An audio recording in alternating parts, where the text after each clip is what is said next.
we've been staying right here in this anchorage in front of Salinas, in front of the big beach, because that's where the marina is and that's where the best anchorage is. But we've been listening to those guys all day long. Those jet skis are circling the boat the whole time. They're coming so close, it's so freaking annoying. So I hope you can appreciate that we've been staying here some more nights just to prepare the live stream and go live with you guys. So let's hope it's gonna be a good live stream and worth it. And we're taking our trusty dinghy that has been with us for 2 years now, almost to the day. And it's in great shape. I would not recommend this one to anybody. Anybody you like anyways. Anybody I like. And we've been paddling this bad boy for 6 weeks. It's not that bad, it's a good workout. The funny thing is we don't have any oars because they broke. So we're using a kayak paddle, split in half, so we fight over the longer half. One is definitely longer, but just by an inch, but it makes a difference. There is no going uphill from here with this thing in. No. Well, we figured out how to paddle quite okay right now, so. We promise we're gonna get another motor for this dinghy or a new dinghy soon. All of our friends make fun of us. All the other boaters make fun of us. But I think we're getting also a huge bonus with everybody we meet. They're like, okay, they're really making it happen kind of thing. Let's cross. Okay. Over there we'll be safe.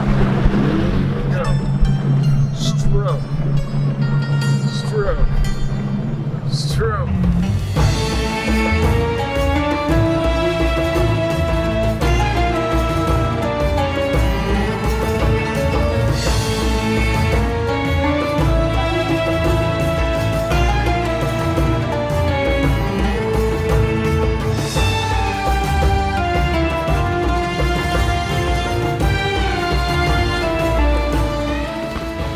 It's the day after.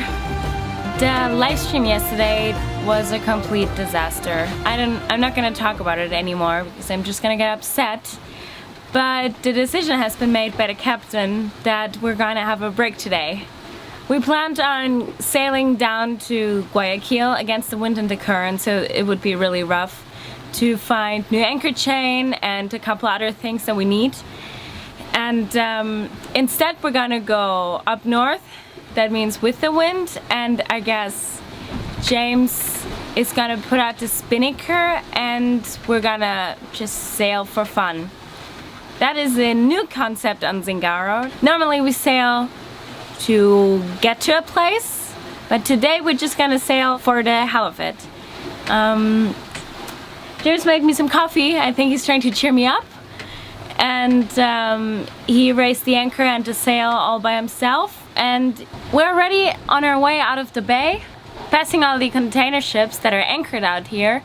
And James is about to get the spinnaker out, and instead of helping him with the sails today, I'm gonna be the dedicated videographer, the thing I like the most. So let's hope we're gonna get a good sailing episode out of this for you guys.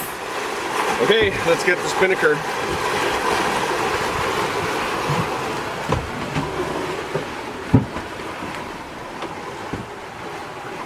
Welcome to our starboard hull. This is where we store our rice, our muesli, and our spinnaker.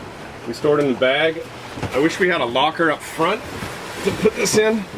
It would make it a lot easier to wield. Usually this is a two-man job. It weighs probably, I don't know, maybe 40 or 50 pounds. And a lot of the time you have a little locker up front you just open up and attach the halyard to, and then just pull it up out of the locker. Setting up the asymmetrical spinnaker is a little bit of a pain in the butt, and definitely more work than just pulling out the jib and raising the main, but it's always worth it.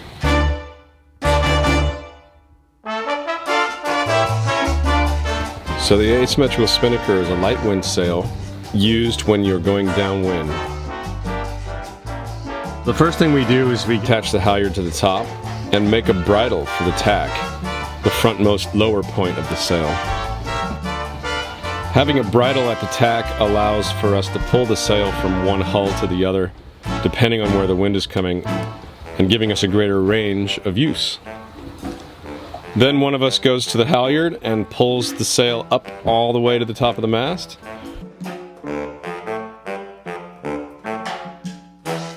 And we put away the jib in preparation for opening the gennaker, or asymmetrical spinnaker.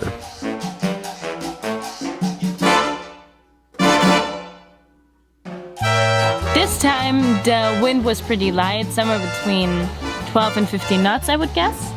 But as soon as there's more wind than that, opening the spinnaker is quite unnerving.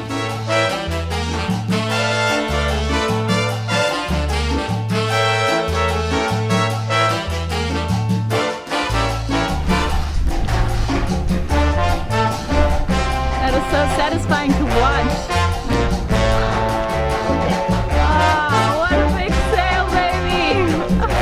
This sail has so much force, it's really important to always tie off the uphaul in a place that's easily accessible, so in case the wind switches or the sail gets out of control, which can happen pretty quickly, you know where to go to get it down.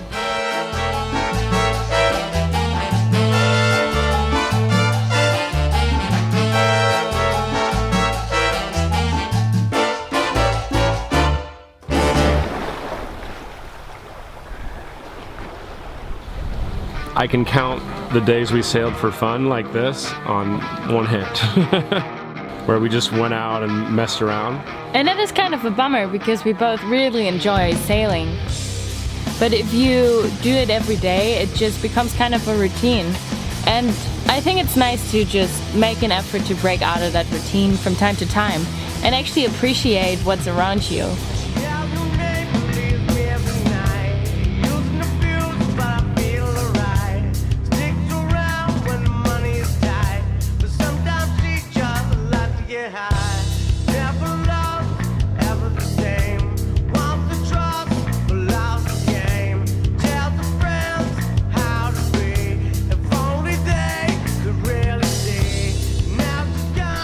We're leaving Salinas to go to Avaganu, or I don't know the name to tell you the truth, but it's a little fishing village in a little cove and it looks super cute and I want to go. And we have about an hour and a half of light left and probably an hour and a half of the journey left, so this should be interesting. But luckily in this bay, in the whole bay, for miles, it's only 30-40 feet, so we can just anchor out in the blue, it doesn't really matter. Oh, finally. No more reggaeton! Reggaeton, why? You got the spinnaker out? Yeah, no Doing shit. Good? Looking good, looking stylish.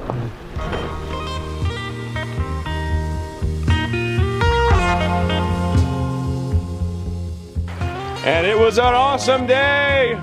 How about you? How do you feel? I've got a load off my chest. Just relaxing for a whole day is really feeling good right now. I mean, the live stream was a disaster and we've been working so hard for it the last couple of days. The work life and sailing around the world is just, there's just a lot of stuff to always consider and so much is going on in the back of my mind, our minds, the whole time. You seem to be handling it quite okay, maybe. The thing, what I'm thinking about most is Easter Island. We're planning this trip right now. We're talking about it every day. It's gonna be 2,500 miles to Easter Island, and that is in the middle of nowhere. And it's super unprotected. There's not much on the internet about, like, can we actually anchor there? We might have to sail all the way there and pass it. So all these preparations that we have to do right now, we have to get more chain because we have to anchor in over 20 meters of water from what we read, and we don't have the chain to do that with. We need a forestay, which is only the most important stay on this boat. We're getting a water maker, which is great, but we have to think about all the logistics and getting it here down to Ecuador. Customs are always complicated, and there's an import tax here in Ecuador of 100%, and we have to figure out how to avoid paying $9 grand to bring the water maker down. A free water maker. That we get sponsored, exactly. So, just getting the sails up and getting out of the anchorage and not thinking about any of this for a couple of hours is just and taking a shower. It's just with this lifestyle, it's just the little things in life. Like, I'm actually smelling okay right now, and this is a half-washed shirt. I mean, I rinsed it and stepped on it a little. That just feels good sometimes to just do a spa day. I should be painting my nails. Maybe we should paint our nails, James. What do you think? Sure.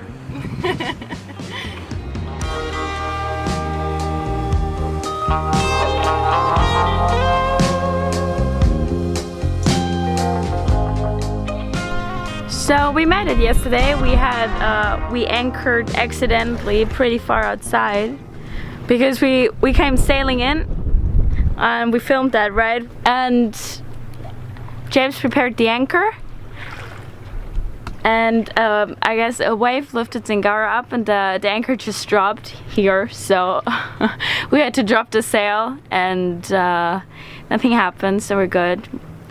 But I was all shaky. That scared me. We dropped the sail in time, so we just kind of set the anchor a little more roughly than we would normally do it probably, but that's okay. It's pretty. People on the beach. It's a Sunday, everybody's out, and it's super windy. And the problem with that is we got woken up by the noise of the rigging. It's humming. So James is trying to find out what exactly is humming and how to stop it, because it's getting pretty loud down there in the bunk. Hey James! Yo! Did you find out what it is yet? Yeah, it's the outer shrouds. The outer shrouds, huh? Yeah. But the thing is, there's a harmonic resonance on this line, and then it stops here, and then there's one here, one there, one on the back of me, maybe one here too. So we need 1, 2, 3, 4, 5, 6, probably 2 on the back too. So 8 of those dead cats. Our boat's gonna look weird. I'm not sure the microphone can pick it up, but what sounds like a motorboat driving by in the distance is actually the rig, and you can also feel it on the deck. It's vibrating here. But that's pretty loud downstairs. Let's see if Jamie can fix it.